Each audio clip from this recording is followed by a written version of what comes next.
Dr. Martin Luther King Jr. said, "Perhaps the worst sin in life is knowing right and not doing it." It had been 2 weeks since I'd seen my dad due to the lockdown. And when I finally got to see him, I walk in the room and I see my former All-American daddy slumped over in a wheelchair, so over-medicated that he couldn't move. "Dad? Dad, it's me, Eric. Dad, can you hear me? Dad." So my wife, Catherine, she gets on her hands and knees, and she crawls up to my dad, and she looks up like this so she can make eye contact. At which point, it was the last thing I ever heard him say. "You're alive." For 2 weeks, he had been in solitary confinement. We couldn't get to him. He had been so over-medicated that his body was effectively paralyzed, unable to move. And yet they had the audacity to say he won't eat. Well, how do you eat if you can't lift your head? A week later, I get a phone call. "Mr. Couch, your father fell. We're sending him to get checked out." "Okay, no big deal. I'm going to go to the hospital and check on him." "Yeah, he fell 15 hours earlier. Wasn't a big enough deal until the next day, and he had a subdural hematoma, bleeding on the brain. He was so over-medicated, he was malnourished, he was completely dehydrated." And when I walked in that room, I said, "Dad, no one will ever do this to you again. We're either walking out of here together, or I'm with you till the Lord takes you home." So as we're at the ICU in one of the best hospitals in Dallas, and the care was amazing. The people were amazing. They worked on my dad. They got him the help that he needed. We got him detoxed. We got him additional we got him additional water, right? Got him food in him.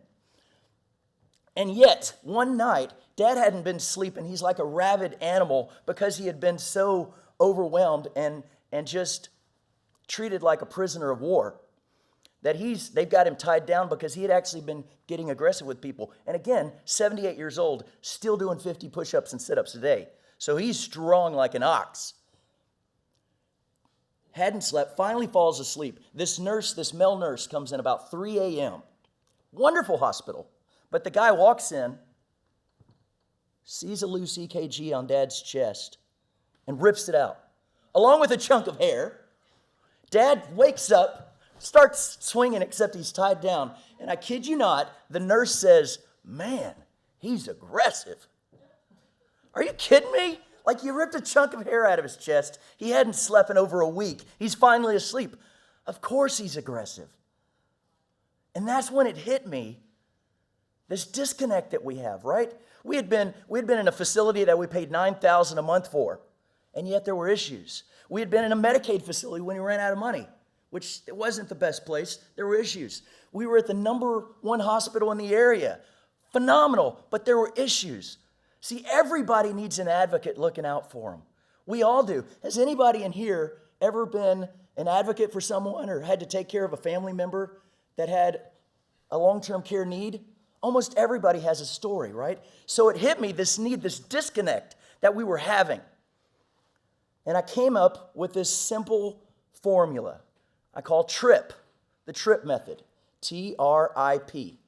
And the first thing we do is we want to talk to them. It's amazing how people are they're treated like they're not alive. They just walk in, bedside manner is forgotten, even though we know we should do it. Walk in, do the work, walk out. Just talk to them. Respect. Seniors want respect. My dad demanded respect my whole life. Respect comes with talking. Inform. "Mr. Couch, we need to give you a little blood shot or something like that. It's going to sting a little, but I'll count to 3, okay?" My dad went from this aggressive like that to like a strong little 5-year-old boy. When we would tell him, even though he couldn't communicate, we would tell him, "Hey, this is going to hurt. We're going to count to 3. Instead of like swinging at him, he's like, you could tell he's in pain. But now we're a team working together. And that's where number 4 comes in, permission. Ask permission. Even if they can't respond, we know medically that they understand and that they hear. Talk, respect, inform, permission. Gandhi said, the best way to find yourself is to lose yourself in the service of others.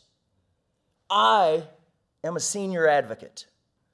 Today at Royal Society of Medicine, we all are. So what I'd like everybody to do is raise your hand and repeat after me.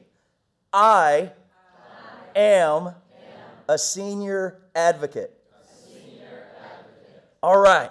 Now let's go. Yeah. Thank you.